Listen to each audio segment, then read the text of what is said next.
Hi guys, Iron Coach Patty here with a quick dynamic warm-up. It is a wonderful way to get your blood flowing and your muscles warm prior to going for a run, a walk, a hike, or doing some strength work, which is what I'm going to be showing you next.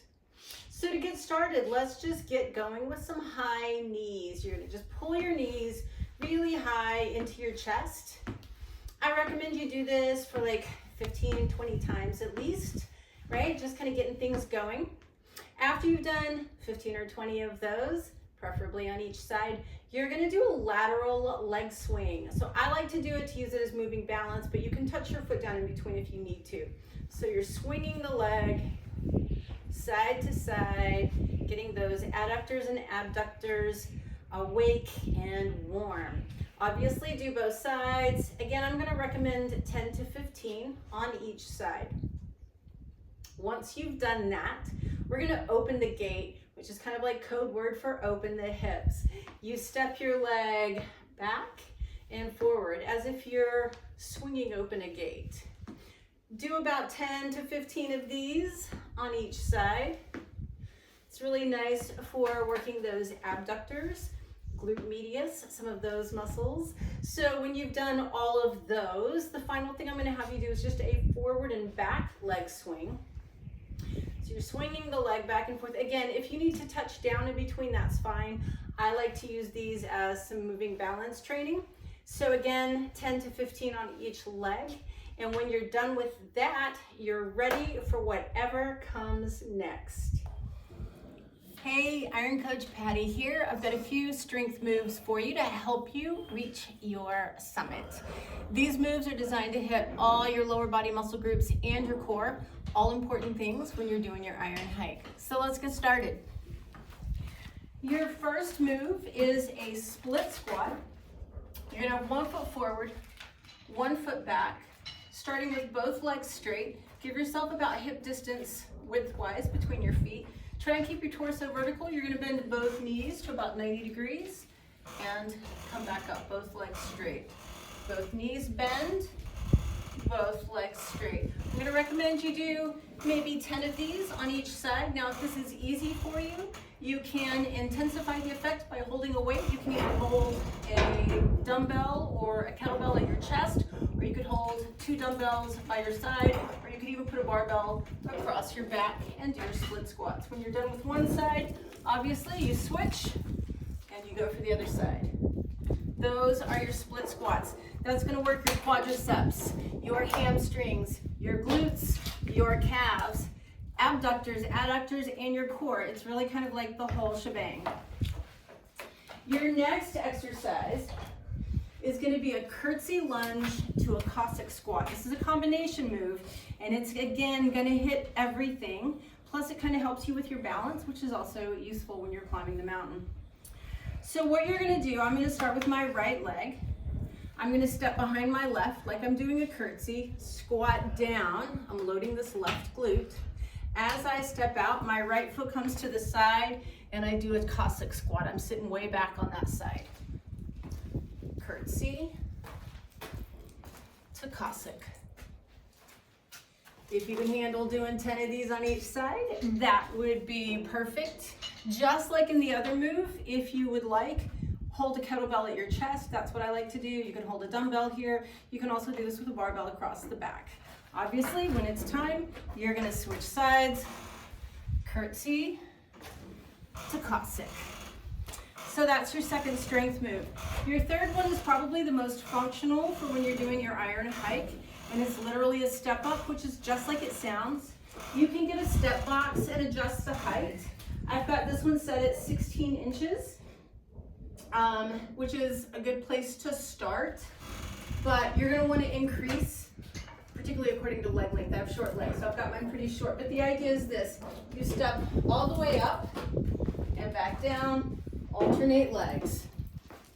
So I'm stepping up with my right leg, down with my right leg, up with my left leg, down with my left leg. I recommend doing volume.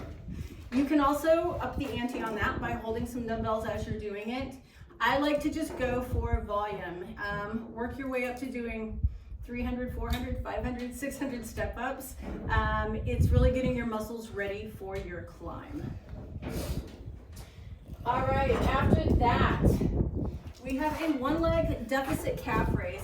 You need something to stand on, like a step is great. This one's gonna be a little too tall, so I'm gonna get a dumbbell and show you how to work that way.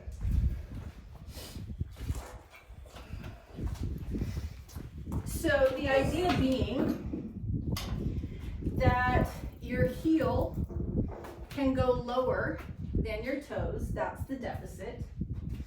And then you want to probably hang on to something. I like doing these one leg at a time because you want each calf to do its own work. So you're at a deficit, you pick your other foot up, you're gonna come all the way up onto your tippy toes into a nice calf raise and go all the way back down into your deficit. One leg at a time, doing your calf raises. I suggest doing 10 to 15 on each leg. Same thing as I've been talking with all the other things. If you want to load that, hang on with one hand. The leg that you're training, hold a heavy dumbbell in that hand, and you can weight that side of your body as you're doing your calf raises. And then finally, straight core. We're gonna do what's called a 3-point plank. Now you can do this from your forearms or you can do it from your hands. Either one is fine.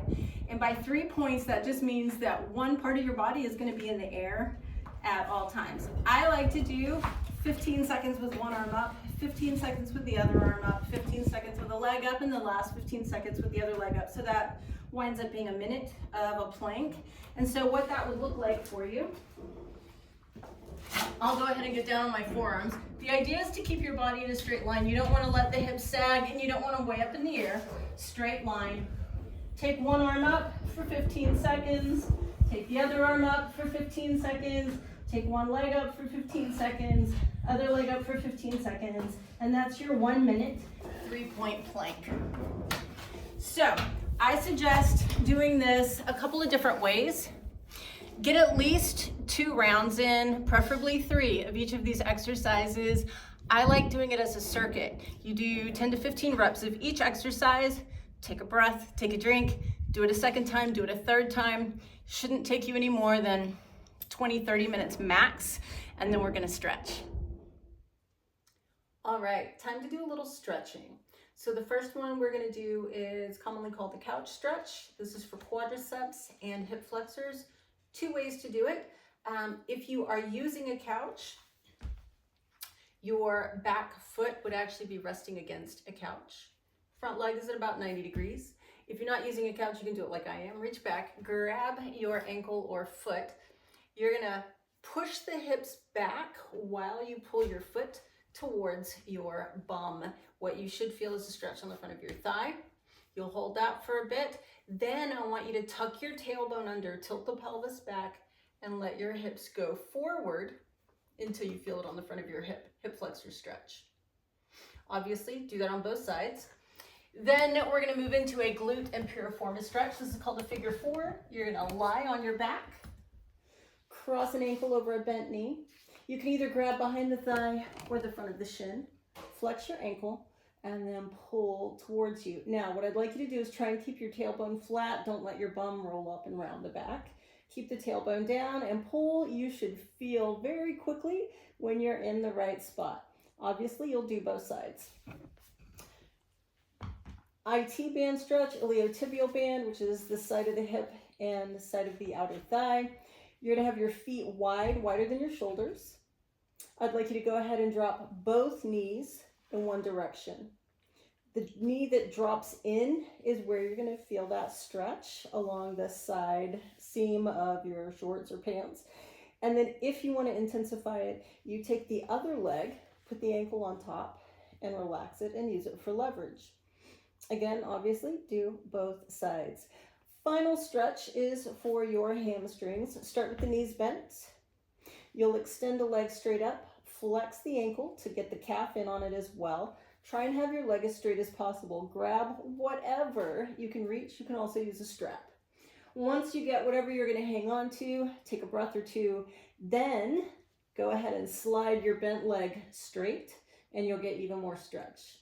few breaths here, and then switch sides. Flexibility is super important.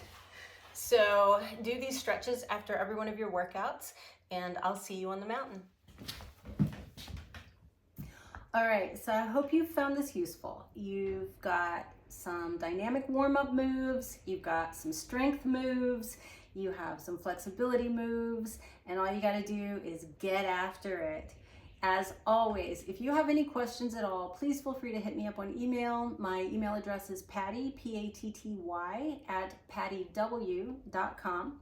I'm happy to answer your questions, and if you need something a little more personalized, I can help you with that too. See you on the mountain.